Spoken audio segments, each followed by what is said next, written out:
Bharat Ratna doctor Bhimrao Ambedkar को कोटि कोटि नमन। ये कार्यक्रम डॉक्टर भीमराव अंबेडकर के जीवन पर आधारित है, जहां भारत की जनता के प्रति उनके योगदानों को पूरी सजगता से चित्रित और रेखांकित करने का प्रयास है। कार्यक्रम में दिखाई गई घटनाएं लब्ध प्रतिष्ठ पुस्तकों से ली गई हैं। इस कार्यक्रम के जरिए चैनल की ओर से एक विश्वसनीय, सजग और सकारात्मक प्रयास है कि डॉक्टर बाबा साहेब भीमराव अंबेडकर के जीवन की संघर्ष यात्रा एवं गौरव गाथा पूरे आदर के साथ घर घर पहुंचे और उनके योगदानों से सभी संपूर्णता में परिचित और आह्लादित हों। सुनो सुनो सुनो, राम जी सकपाल ने गांव के बाहर खंडर वाले कमरे में खुद को जान से मार लिया।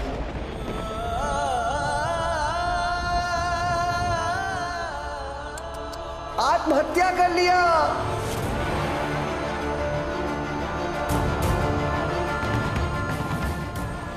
मरने की बात क्यों कर रही थी बाबा?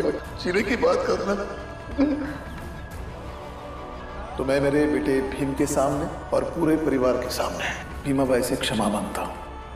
जब तक बेटे बेटियों के घर बस नहीं जाते ना, तब तक माँ बाप जवान रहते हैं। राम जी को छोड़कर भीमाबाई नहीं जा सकती, तो मैं तुझे मरने नहीं दूंगा। ये ले, तुझे यही बजाना है तो यही बजा।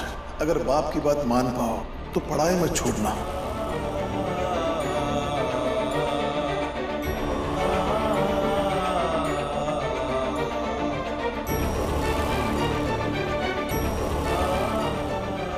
नहीं नहीं भाव, अभी जरूरत नहीं है। आपकी एक साड़ी से कुछ नहीं बिगड़ेगा। हाँ। आज ये लेके आता हूँ मैं। भाव,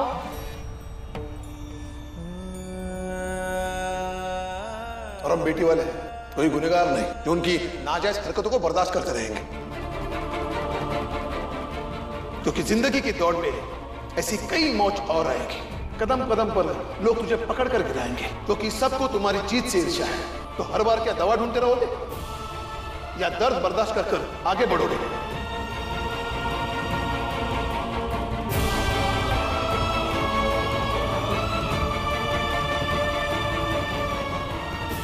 अब शायद बहुत दूर जाना पड़ेगा, तो जाऊंगा ना।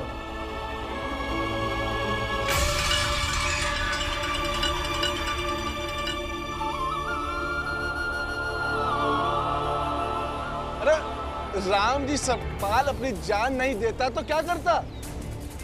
अपने ही बेटों ने बेटी की शादी तोड़ दी। फांसी नहीं लगाई है उसने, बल्कि खुद अपने गले से गला घोंट के अपनी जान दी है। जरा सोचिए उसके अंदर कितना दर्द होगा, कितना बेबस होगा बेचारा कि अपने मन की बात कह ही नहीं सका। बहुत बुरा हुआ। भाई हमसे तो उसकी लाश नहीं देखी जाएगी। आप भी जाइए, अंदर है, सो रहा है बेचारा।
बुआ आंखें खोलिए, ये बाबा नहीं है। आई अब रो मत, बाबा नहीं है वो। आई देखो ना, देखो आई। नहीं है वो हमारे बाबा, देखिए।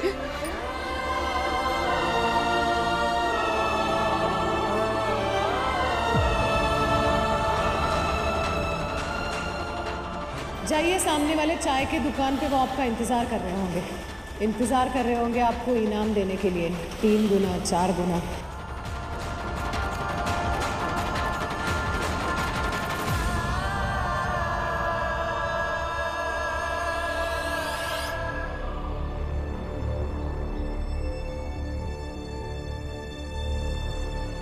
ये लाश हमारे बाबा की नहीं है।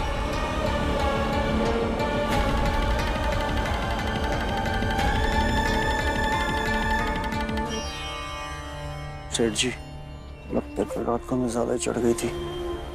लगता है नशे में किसी और को पकड़ लाए। मेरे बाबा ऐसा काम नहीं कर सकते, वो इतने कमजोर नहीं है। अगर उन्हें अपने बच्चों से ऐतराज होता तो वो बात करते। और अंदर जो आदमी मरा है उसने भी आत्महत्या नहीं की। उसके चेहरे पे ये कपड़ा था और इस रस्सी से उसका गला बंधा हुआ था। और एक बात बताती हूँ आपको, दुर्भाग्य से ये वही आदमी है जो उस दिन हमें घर से बाहर निकालने के लिए आया था।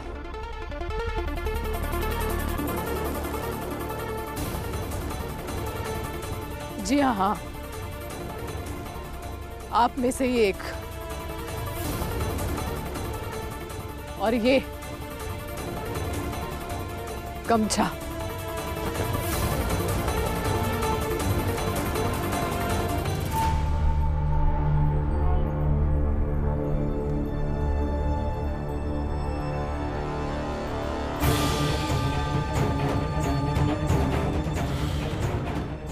ये भी आप में से ही किसी का है। हाँ हाँ, देख लीजिए, शायद पहचान जाएंगे।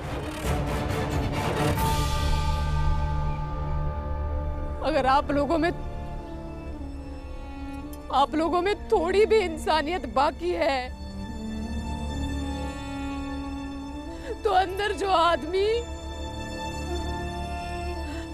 आदमी पड़ा है, जो आप में से ही एक है और जिसे आप में से ही किसी ने मार डाला है, उस पे न्याय कीजिए।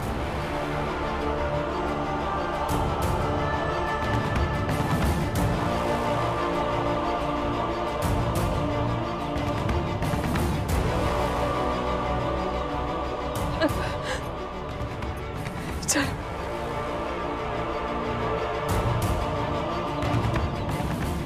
ए रुक, क्या कर रहा है? सेठ जी, गमछा मेरा है, किसी ने पहचान लिया तो? अरे जिस तरह तू आंखें फाड़ फाड़ के देख रहा है ना, जिसको नहीं जानना वो भी समझ जाएगा कि ये गमछा तेरा है। अबे अंगोछा देख के सजा मिलने लगे ना तो दुनिया में अन्याय होने बंद हो जाए। बेवकूफ। चल, चलते हैं यहाँ से। कल रात शराब पी के बहुत देर से घर आए थे, कहाँ थे? अपने बाप से सवाल करता है, हैं? चल हट, चल मंगेश।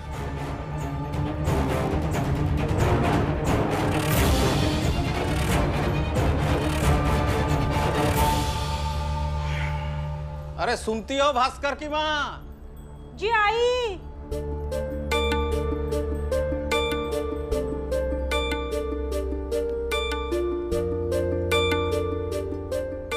हाँ जी। अफवाह ये उड़ी थी कि राम जी मर गया, मगर जब सब लोगों ने जाके देखा तो वहां कोई और मरा हुआ पड़ा था। राम जी मरे या जिए, हमें उससे क्या? बड़ा बदतमीज परिवार है वो। अच्छा एक बात बताइए, जिस काम के लिए गए थे वहां कुछ बात हुई? बात तो हुई है, 2 दिन में वो रिश्ते लेकर आ रहे हैं। इस बार लड़की अमीर घर की देखी है, दहेज ठीक ठाक मिल जाएगा। ये राम जी वाला जो घाटा हुआ है ना, उसे तो बड़े बेटे की शादी करके ही पूरा किया जा सकता है।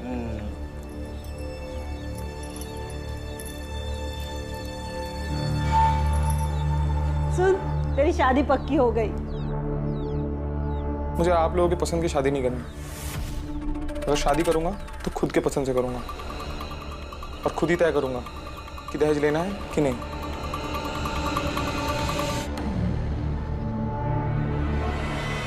बहुत बोलने लगा है तू, अभी बताता हूं। बात बात पे ना हाथ मत उठाया करिए। बच्चे नहीं रहे हम कि हर बात पे हाथ उठा देंगे।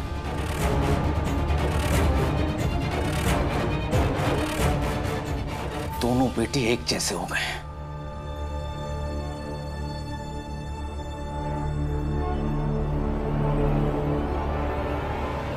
तो क्या कर रहे हैं? उसका भी घर है, वो आएगा यहाँ? घर नहीं आया हूँ, ना ही कभी आऊंगा। बस भैया को ये बताने आया हूँ कि भाभी की आत्मा की शांति के लिए एक पूजा रखवाई है। भैया आएंगे तो उनकी आत्मा को अच्छा लगेगा। चलता हूँ।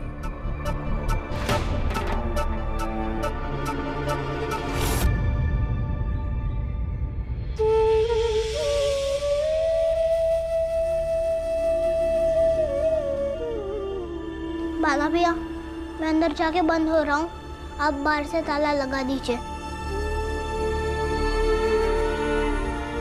बाबा आएंगे, वो खोलेंगे तभी मैं बाहर निकलूंगा। रुक जा, मत जा अंदर।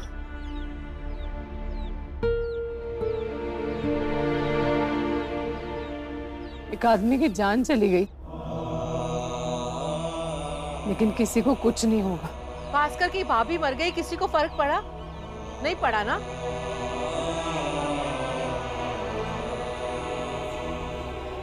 बस सालों से यही हो रहा है और यही होता रहेगा। किसी को कोई फर्क नहीं पड़ने वाला है। मगर ये तो गलत है ना। मेरे हिसाब से तो ऐसे कोई किताब लिखनी चाहिए जिसमें हर अपराध की कोई ना कोई सजा निर्धारित हो। अपराधी छोटा हो या बड़ा, कमजोर हो या ताकतवर, सबको अपने किए की एक समान सजा हो और न्याय से कोई वंचित ना रहे। लेकिन सिर्फ किताब में लिखने से क्या होगा? ताकि वो किताब इस सबके लिए निर्देशक हो। उसे किताब नहीं, संविधान कहते हैं भीम।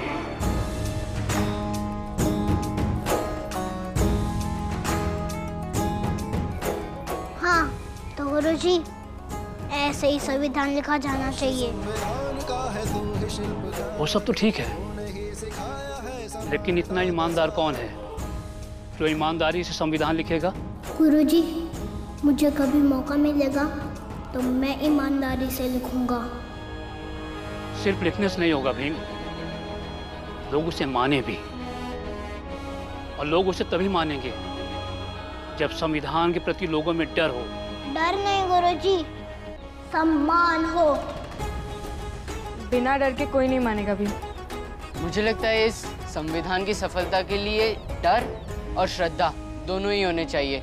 तुम लोग किस बात पर बहस करने लगे? वाह, अगर ऐसे ही मिलजुल कर बात करेंगे तो सबसे अच्छी बात जरूर निकल कर आएगी।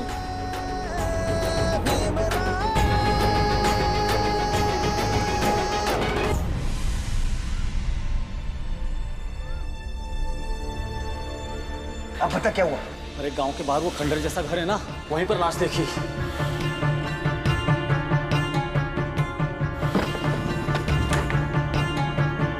सो जा, सो जा।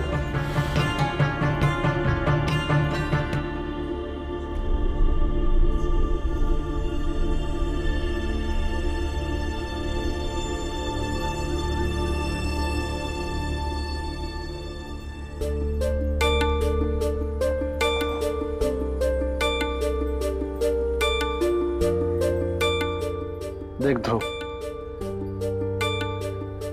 संसार में बाप का बेटे के सिवा कोई नहीं होता। तू तू मुझसे नाराज रहता है और मैं तुझे डांटता रहता हूँ। ये दोनों बातें मुझे पसंद नहीं। देख, हमारे बीच में जो भी समस्याएं हैं उन्हें भूलकर हम प्यार से रहते हैं ना। बाबा, आप मुझसे प्यार करते हैं? बहुत प्यार करता हूँ बेटा। फिर आप पुलिस कप्तान के पास चल के स्वीकार कर लीजिए कि आपने और चाय वाले चाचा ने उस आदमी को मारा है।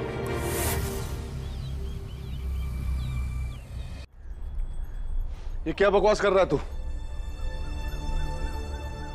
बाबा, उस दिन मैंने आपकी और चाय वाले चाचा की बात सुनी थी। ये समाज वाले भले ही उस अंगोछे को ना पहचानते हो या ना पहचानना चाहते हो, लेकिन मैं जानता हूँ कि वो अंगोछा चाय वाले चाचा का है। देख, जितना है उतना रहे। यहाँ बैठे बैठे खाने को, पीने को, रहने को मिल रहा है तो भाषण दे रहा है। फिर ठीक है, जाता हूँ मैं घर छोड़ के। खाना पीना और रहना नहीं मिलेगा तो शायद समझ जाओ। अगर ये समझ में आ गया कि आप सही है तो लौट आऊंगा, और अगर तब भी यही समझ में आया कि आप गलत है तो मैं लौट के नहीं आऊंगा। देख लेना, 4 दिन में लौट के वापस आ जाएगा तू।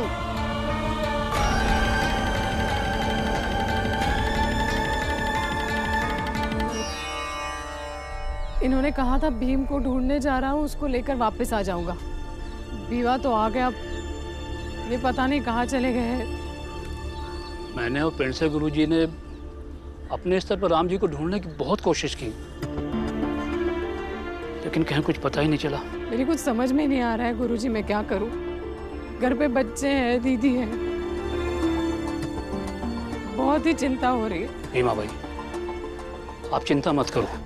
अरे हमारे गांव समाज में तो कहावत है, यदि किसी के मौत की झूठी खबर उड़ जाए तो ये उसके लिए शुभ संकेत होता है। आप देखना, राम जी जरूर लौट के आएंगे। लेकिन इस तरह कहाँ चले गए हैं? मुझे एक बात समझ में आ रही है, आई और गुरुजी। गुरुजी, उस समय तो मैं बहुत छोटा था, लेकिन आई ने एक किस्सा सुनाया था कि एक बार अचानक से बाबा 10 दिनों के लिए गायब हो गए थे। कहाँ चले गए थे बाबा? फौज में थे, तो पुणे से माओ आ रहे थे। वो एक गांव से गुजर रहे थे तो कुछ बस्तियां मरी, बाढ़ में डूबी हुई, तो उन गांव वालों को बचाने में लग गए। ये बात किसी को पता नहीं थी, ना हमारे घर वालों को, ना फौज के डिपार्टमेंट को। जब बाबा लौट कर आए तब पता चला। ये कह रहा है ये सच है? ऐसे किया है इन्होंने पहले? तो क्या ऐसे हो सकता है कि कई मुसीबत में फंसे लोग इन्हें मिल गए और ये चल दिए उनकी मदद करने? उस वक्त ना उन्हें किसी की फिक्र नहीं रहती, घर वालों की, खुद की, किसी के बारे में कुछ सोच ही नहीं पाते। हाँ, ऐसे हो सकता है। भाभी, ये मेरा सौभाग्य है कि मुझे आप जैसी भाभी मिली, पर आपकी आत्मा की शांति के लिए मैं ये पूजा कर रहा हूँ। मगर देखिए ना, आपके इतना अच्छा होने के बावजूद आपके लिए की गई इस पूजा में आपके पति, सास, ससुर कोई भी नहीं आया। आपका शामिल होना कम नहीं है भास्कर जी। भीमराव,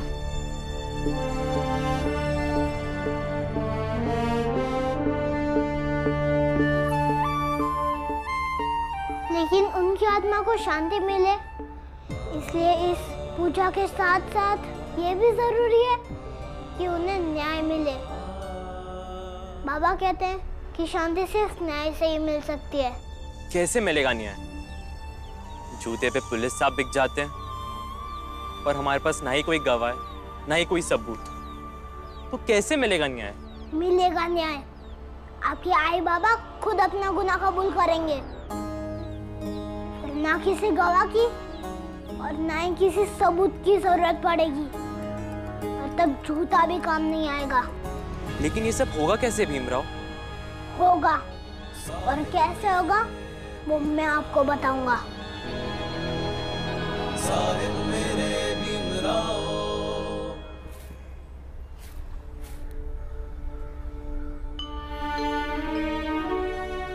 भीमा के बाबा, वो बाढ़ में फंसे लोगों की मदद की थी आपने, वो तो भूल ही गई थी। भीमा ने याद दिलाया तो मन को थोड़ा ढाढ़स मिला। अब लग रहा है आप जहाँ कहीं भी होंगे सही सलामत होंगे। भाभी जी, राम जी अब नहीं आएंगे।